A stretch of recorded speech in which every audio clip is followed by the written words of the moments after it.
So, you've likely seen the headlines buzzing about Operation Midnight Hammer.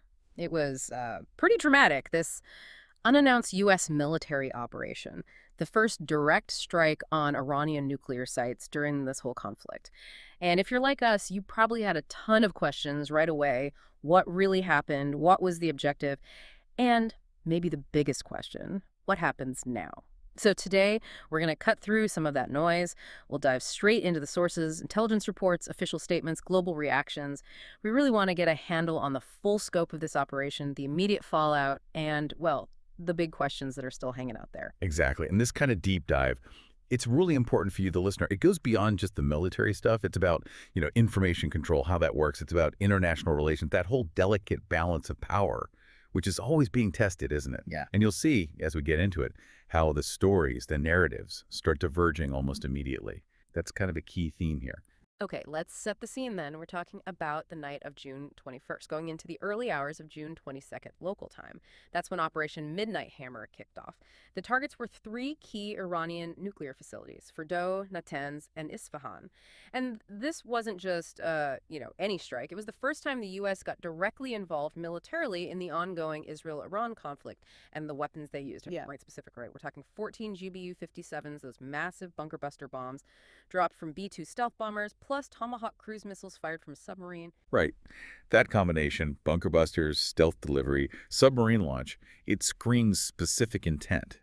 Deep penetration aiming for, well, definitive destruction. According to the official U.S. statements, Natanz was described as destroyed. Fordow and Isfahan supposedly sustained major damage. Yeah. And President Trump's rhetoric was very strong. He said the sites were completely and totally obliterated. He framed it as a clear strategic win, stopping Iran's nuclear ambitions in their tracks.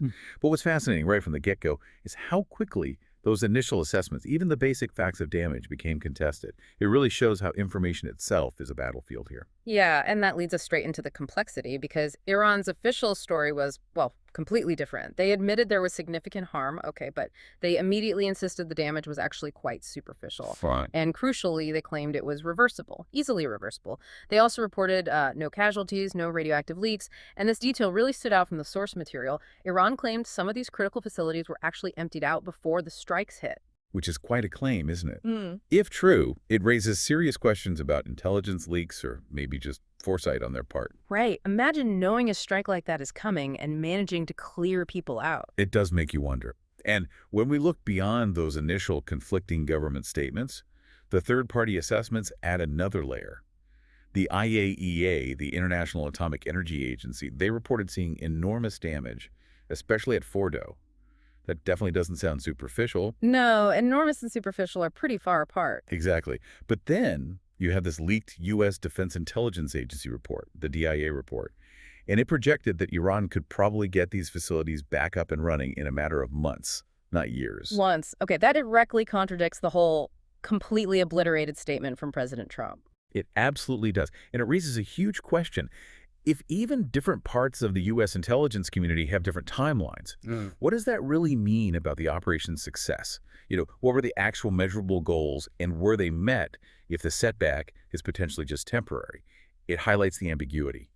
So, okay, we have these wildly different pictures of the damage. How did Iran actually respond on the ground, militarily? Well, they didn't wait long. Just a day after the U.S. strikes on June 23rd, Iran fired ballistic missiles. Their target was the Al Udeid Air Base in Qatar, a major U.S. hub. Reports confirmed that at least one missile did hit the base, though apparently most were intercepted. And thankfully, no casualties were reported. And that immediate missile response, followed so quickly by diplomacy, it's quite telling. It really shows the classic escalation-de-escalation dynamic. Yeah. Things can heat up incredibly fast. Right, direct strike, immediate retaliation. But then, diplomatic efforts can also move surprisingly quickly to put the brakes on. Just one day after Iran's missile launch, so June 24th, a phased ceasefire started. And this was brokered by the U.S. It had sort of a dual purpose, according to the sources. One, end the really intense 12-day flare-up between Iran and Israel that was happening concurrently. And two, crucially, put a stop to any more direct military exchanges between the U.S. and Iran. Okay, let's shift gears a bit to how the world reacted. Operation Midnight Hammer definitely got people talking. Here in the U.S., you saw a pretty clear split along party lines. Republicans generally praised President Trump's decisions, seeing it as strong action. Democrats, though, raised concerns about constitutional authority for the strike and also the big risk of wider escalation. We're reporting this neutrally, just what the sources say. Internationally, allies like Israel, the UK, they were supportive. Understandably, given their positions. But then you had countries like China, Russia, the EU, even Gulf states. They expressed real concern, worries about the legality under international law and just adding more instability to an already volatile region. So a really mixed bag globally. And looking at the bigger picture, the ripple effects, two things really stand out as surprising, or at least noteworthy. First, the economic impact, specifically oil prices. There were fears this could cause a huge spike. Yeah, you'd expect that with conflict in the Gulf. Right, but prices actually stayed pretty stable, below $70 a barrel, which is remarkable. The sources suggest the key was diplomacy keeping the Strait of Hormuz open. That prevented a major supply panic. Okay, so the economic doomsday scenarios didn't quite happen. What about the strategic side? That's where it gets really interesting and maybe a bit counterintuitive. Most analysts seem to agree the strikes probably only set Iran's nuclear program back by months. Only months. We keep coming back to that. Exactly. And here's the critical point some are making. These attacks, intended to stop the program, might actually fuel it. The argument is that Iran might now be even more determined to develop nuclear capabilities, partly as a reaction, as a deterrent against future attacks like this. Wow. So the act designed to halt the program could, paradoxically, end up accelerating it down the line. It's a possibility analysts are seriously considering. It shows just how complex these geopolitical actions and reactions can be. The intended effect isn't always the actual outcome. So if the setback is potentially just months, what are we seeing right now? What's happening on the ground in Iran? Well, the latest satellite imagery is pretty revealing. It apparently shows Iranian crews already working. They're at Fordo, repairing facilities, assessing the damage, even starting to rebuild access tunnels that were hit. So the question for you listening is, if they're already rebuilding this quickly, what does that really say about how effective the strike was in the long run? And, well, where do things go from here? It's the crucial question, isn't it? Because it perfectly highlights this tension we're seeing. On one hand, you have President Trump's explicit warning. More strikes could follow if Iran ramps up its nuclear activities again. That threat is still very much active. Keeping the pressure on. Definitely. But on the other hand, there's significant international pressure pushing for diplomacy, especially since there's already a U.S.-brokered ceasefire, fragile as it might be. So the big unknown is, how long will this disruption to Iran's program actually last? Will it be just these few months the DIA report suggested? And maybe more importantly, can diplomacy, inspections, maybe some incentives, can they actually extend that pause or even lead to a reversal?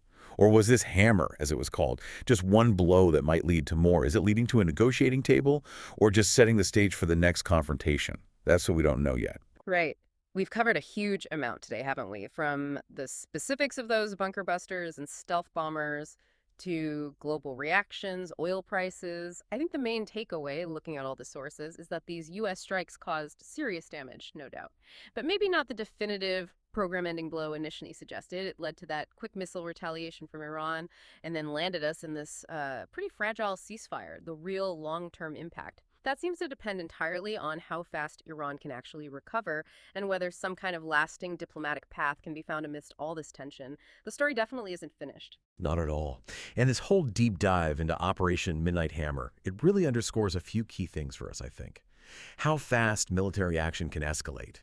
How incredibly difficult it is to get a clear, unbiased assessment of the real impact when narratives conflict so much. And just how vital that follow-up becomes, the diplomacy, the surveillance, the international pressure. That's what will shape the next chapter. So the question lingers, really. Will this setback of months turn into something more permanent, a real pause? Or was it just a brief, violent interruption in a much longer, more complex story? We hope this breakdown gave you a clearer picture and maybe, sparked a few more questions for you to think about and expound yourself.